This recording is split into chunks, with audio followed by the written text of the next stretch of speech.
Salutare la toată lumea, Ștefan aici de la Proiecte Diverse DIY. O nouă achiziție de la Viha, un nou crimper. Perfect.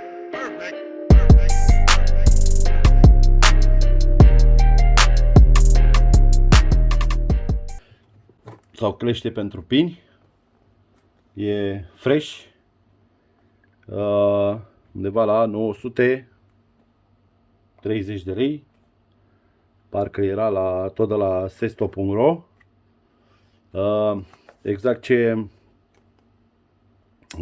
am făcut Cătălin în tabloul ăla, unde s-a tăiat nulul prea mic și n-aveam cum să-l... Bine, am reușit să-l pinăm, dar mai complicat. Și ăsta pinează în vârf, deci în locuri înguste și drept. Și ce e cel mai interesant la el este că exact ca celălalt care l-am de la Viha,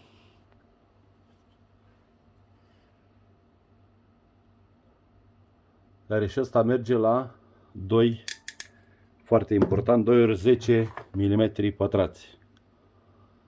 Deci ne spune aici pin simplu 0.08 la 16 mm și la dublu 2 ori 0.25 până la 2 ori 10. Asta mă interesa cel mai mult. Pentru că avem locuri unde mergem pe 2 ori 10. Deci papițoi cum arată desfăcut așa. RFM, îl mai și citim.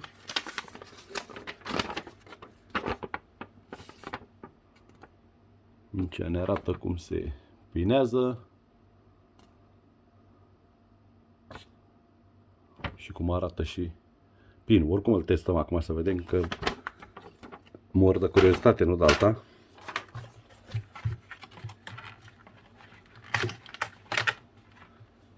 Foarte interesant.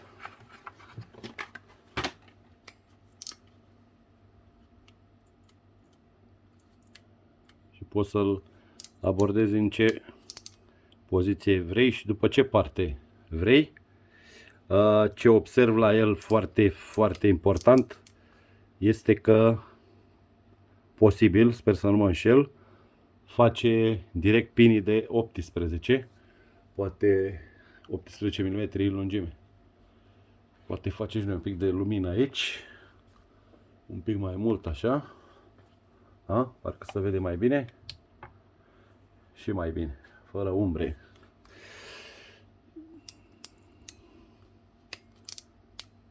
Foarte interesant și s-ar putea să am dreptate. Și partea asta când îl folosești în față așa, deci poți să lucrezi la rasul tabloului. Aici nu știu eu ce face, ce se schimbă de aici. Cu el strâns poate. Dar de-aia avem manual, nu?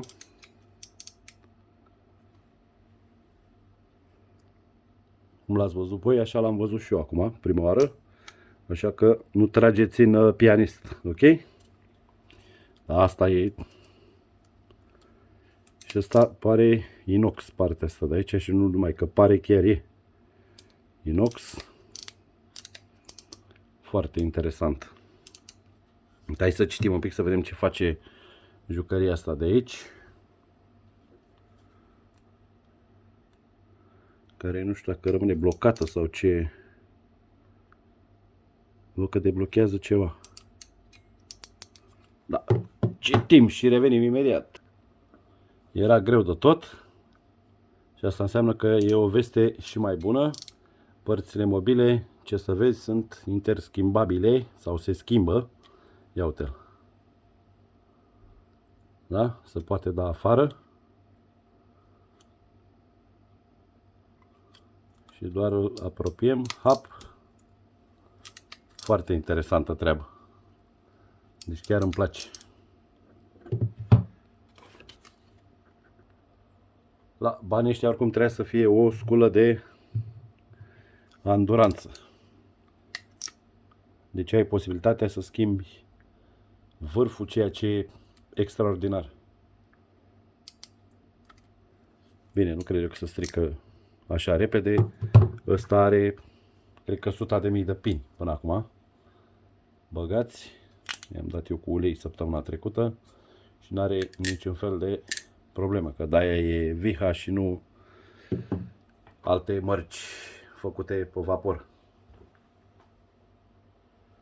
Hai să facem și un testuleț. Uitați-vă ce clește mi-am luat. Deci sunt cel mai prost după planetă. 210 și l-am vrut pe ăla mai mic. Acum nu știu dacă a încurcat careva comanda sau am apăsat eu unde nu trebuie, dar avem aici un conductor de 6. Îi punem și un pin de 6 ca să fie. Și hai să vedem în lateral cum pinează. Trebuie ceva forță aplicată. Bineînțeles, face pe pătrat, minim acceptat pe industrie. Deci are până aici undeva, până pe partea asta. Când ai strâns și după aia pum, scapă odată. Deci merge mult mai ușor ca ăla. Ăla la pin mari trebuie să pui câteodată și 2 mâini pe el. Pentru că, bine, mai ales după ce îți obosește mâna la sute de pin pe zi. Și dacă n-ai poziți 2 ori 6 pe care i-am dezizolat mai puțin decât prevede normativul. Mai bine mai lungi întotdeauna și tăiați decât... Eu mereu când bag 2 conductori, în special la de 10 și 0,75 în același pin, prefer să-i las mai lungi pe amândoi, ca să nu... să-i văd eu, să am controlul că ies afară. Și întotdeauna verificat dacă n-a rămas vreunul dintre ei, că rămâne câteodată în buză. Aici intră doar un pic, ceea ce nu e ok. Hai să-l vedem și în față cum pinează. Nu știu cât de bine se vede. Deci 2 ori 6. Mamă. Aha. Merge destul de greucean. 2 ori 6. Și hai să facem și un 10. Dar la 10 simplu o să-i facem testul ăsta de 18. Stați să iau un pin. 18 m-am dus pe pin și s-a dus dracu bateria. Da. Ia să vedem. Pinul de 10 cu 18 lungime. Ia să vedem cât de frumos să-l faci. Asta are o chestie care scapă odată. Ai impresia că e blocată. Dar merge super frumos. Și hai să vedem și 2 ori 10. Că așa trebuie. 2 ori 10. Nu multe știu să facă treaba asta. Și celălalt de la Viha la fel face 2 ori 10. Îmi tăia cam mari, dar nu asta e problema.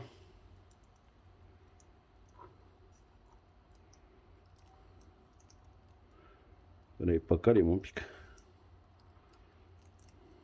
Gata. Gata, domne, spăcăliți.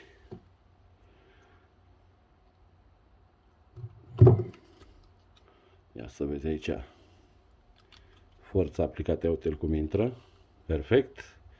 Dar ăsta doar cu masa să-l faci. Sau cu peretele. Să-l curățăm un pic. Ce l-am mai curățat?